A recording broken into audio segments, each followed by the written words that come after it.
Ladies and gentlemen, and dear governors, dear 47 governors of Republic of Kenya, the national government's intention to claw back the health functions back to the national government is a clearest and most intentional signal that William Ruto is determined to kill the counties.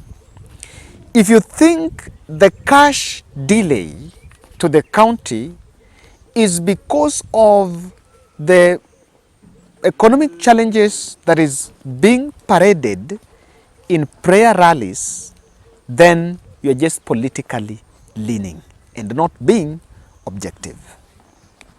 I have said this and I will repeat it in this podcast.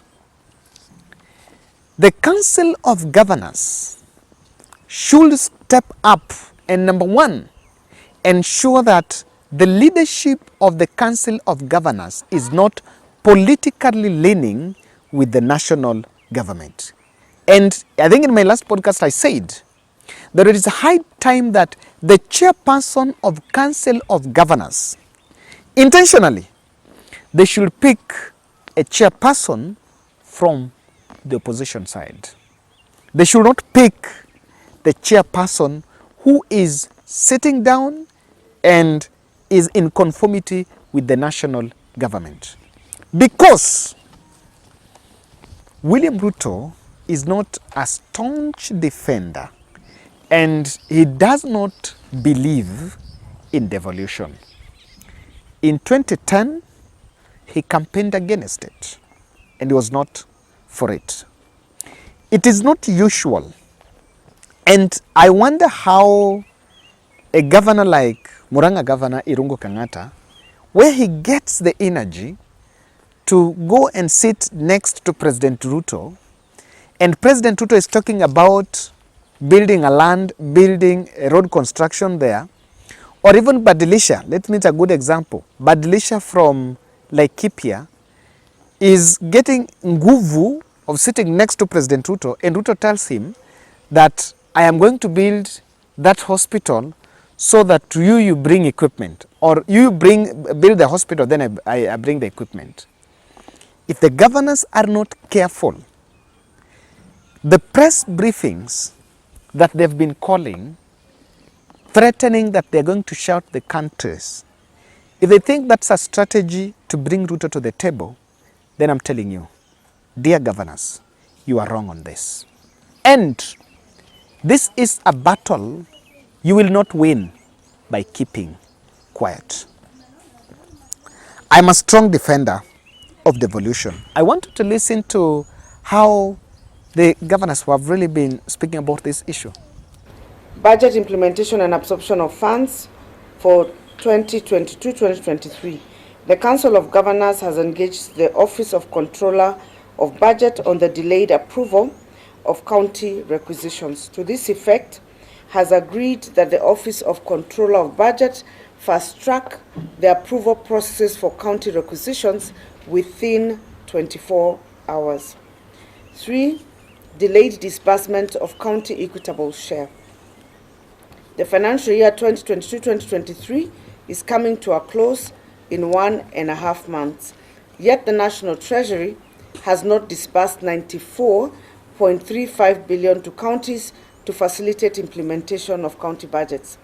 Despite the mutual agreement between the Council and National Treasury, the National Treasury is yet to disburse the pending equitable share to counties as resolved during the meeting held on 2nd May 2023. Currently, county governments are owed 94.35 billion.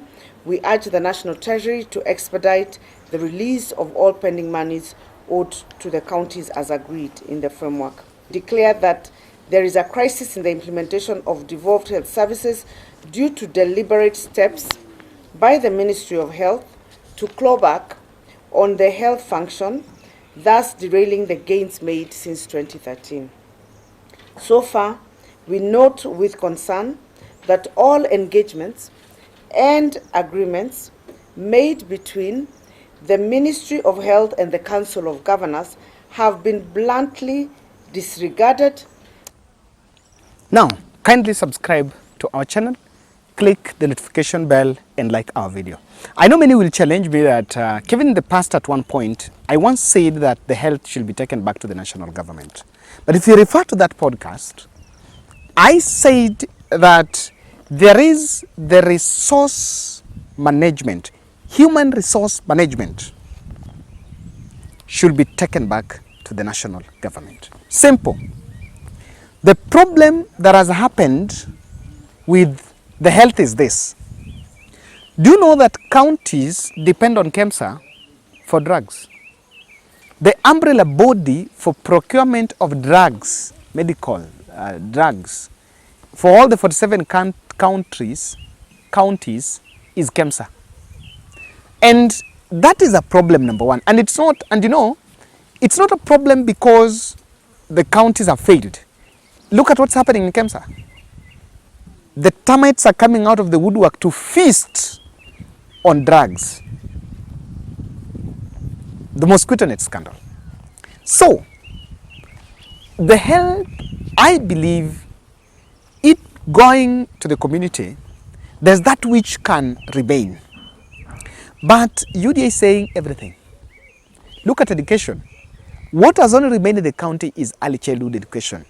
And while it has its own challenges, but it's fairly stable compared to health. The workers with counties do not have such a huge capacity to, and even merit-based assessment to give the doctors promotions. And even if they are to give promotions, you know, you can't just promote people without some salary increment.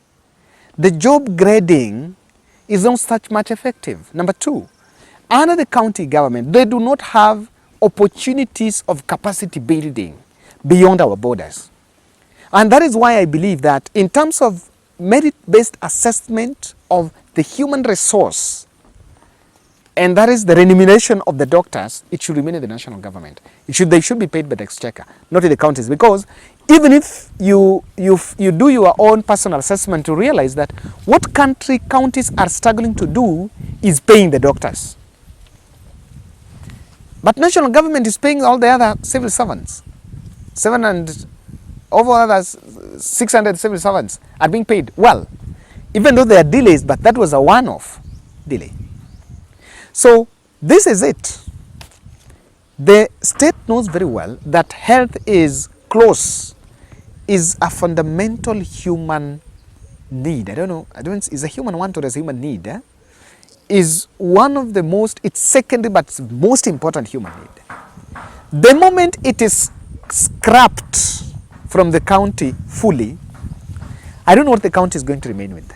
I can tell you. The next time they will come for ECDE. Yes. Take this. And the next time they'll come for something else. The next time they'll come for agriculture. Agriculture is also one of the devolved functions.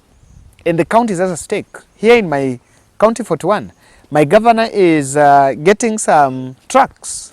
And at 2,000, they can help you tilt your land. My governor has also been giving subsidized fertilizer here, James Orengo, even though they have squabbles with my able deputy, William Uduol. I'm telling you, huku kuna shida. We'll have to look at that by the way before I leave home. So, the governors must come out and fight for this devolution because it's being taken away. I am a very, and on the other side, I'm a very strong defender, and for those people who have been following my podcast, I've been saying, I am not a person, or I'm not a political analyst that want a situation where the assembly is very friendly with the executive. The assembly is asking national government to give them financial autonomy, just like the county assembly, that is, just like the National Assembly have financial autonomy under Parliamentary Service Commission, just like the Judicial Service Commission and the National Police Commission.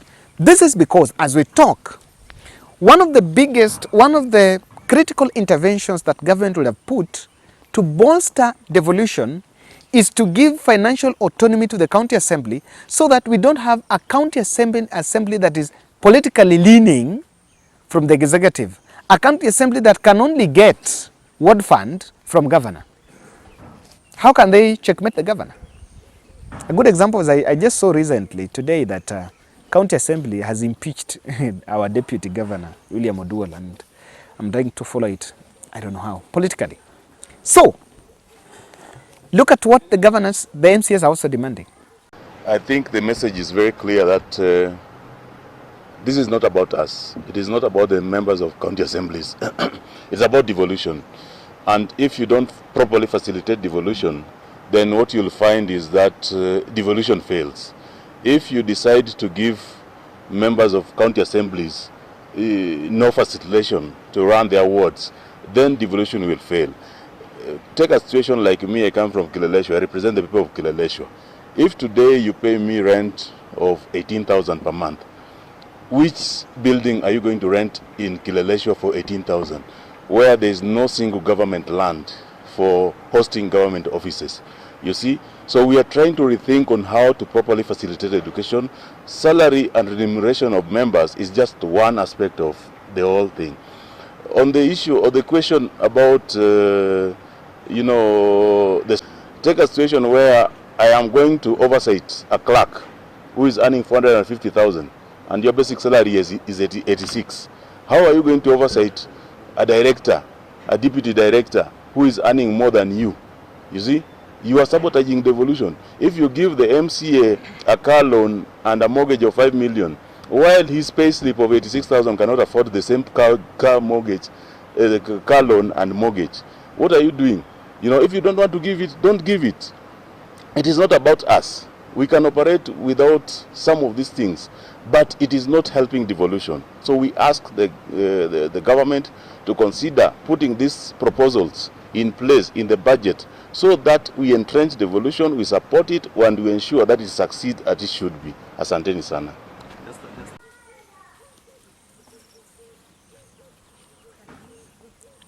The question and the plight is, this is some of the things that can actually, and remember, this has been suppressed. I know that there is a budget implication into this. There is a budget implication in this. But if we mean well for devolution, we must institutionalize financial autonomy for the county assembly management. Let the MCS be paid under county assembly service. You know, county assembly service, just like national parliamentary service. Now, when we do that, we will achieve two objectives. We'll find a county assembly that is not politically leaning. Number two, dongaorni. Number two, we shall also avoid even the national interference. If it is institutionalized, it will not be a presidential obligation. It will not be an obligation of the president to make sure that that assembly is funded. So we need to think about it.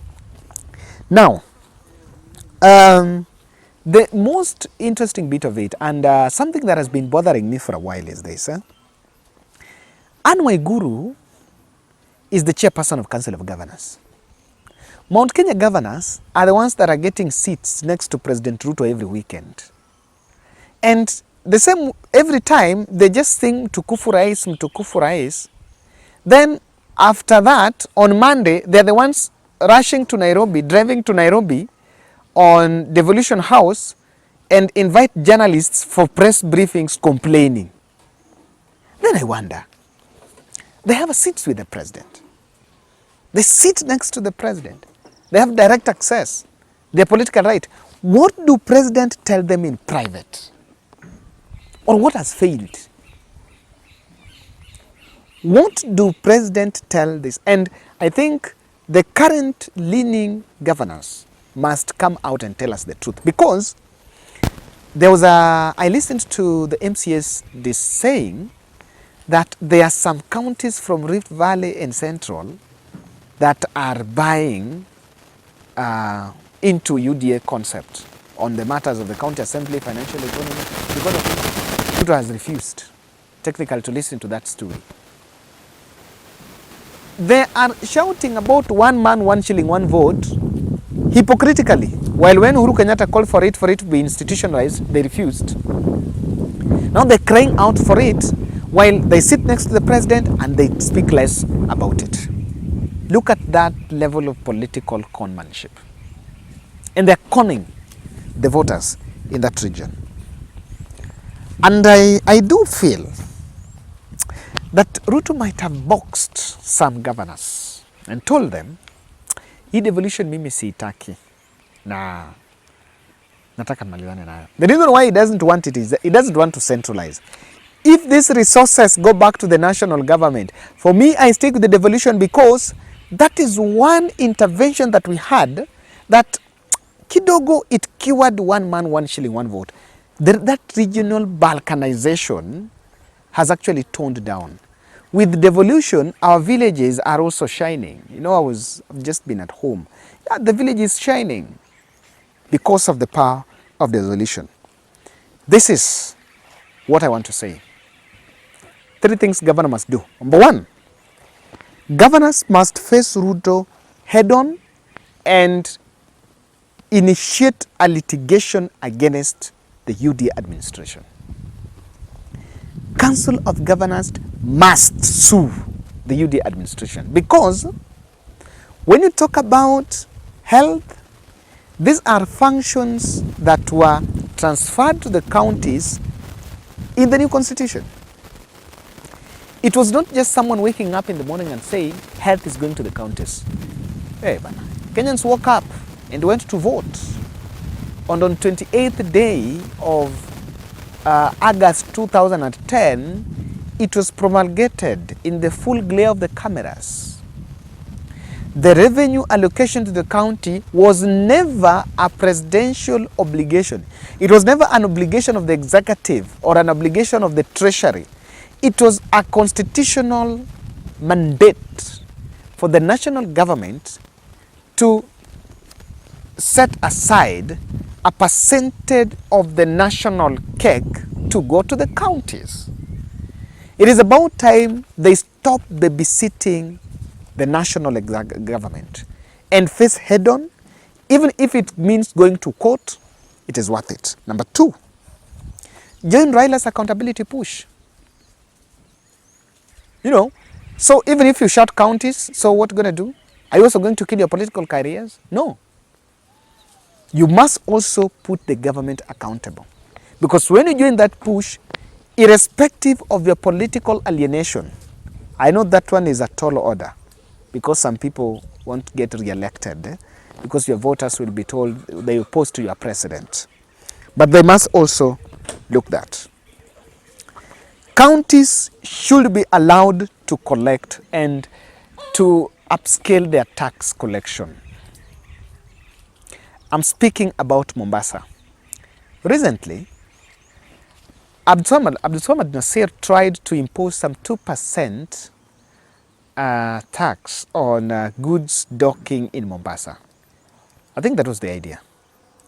And the national government refused. And I remember Attorney General Mudhuri interceding and saying, no, that is on rather some structural factors like Kenya Ports Authority is under national government and there is no levy.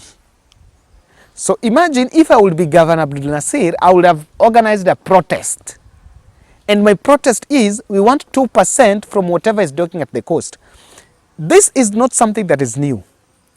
Countries that have ports, those towns where with the docking, with the ports, always take that. It's only the Mombasa port that is not doing it. Find out, Djibouti port. There is the other port in Tanzania. Look at South Africa, Egypt. They are doing it, and the ports in those areas have really outshined Mombasa port because those towns develop and they benefit. So there is direct benefit to help the people. But waiting for that tax to be collected, comes to Nairobi and then shared, then something small is taken back to Mombasa. Abdul Nasir tried. If I would have Abdul Nasir, I would have done it. Protest and make it work. So those 3 interventions, so that kila mtu asanye. Let us be allowed to pay our tax find a framework of paying our tax back to our counties. Yes, I decide where my tax is going, especially direct tax. By hey, wacha sema yangu iende Siaya, yako iende Homa Bay, hiyo iende Murang'a, hiyo ingine iende huko. That is it. Because counties is helping us. But if you allow them to be killed, governance must go rogue. On this one, if they can't run riot on executive, then they will go down in history as people that were bestowed with responsibility to guard devolution. They were sworn in and they swear in public that they will defend devolution.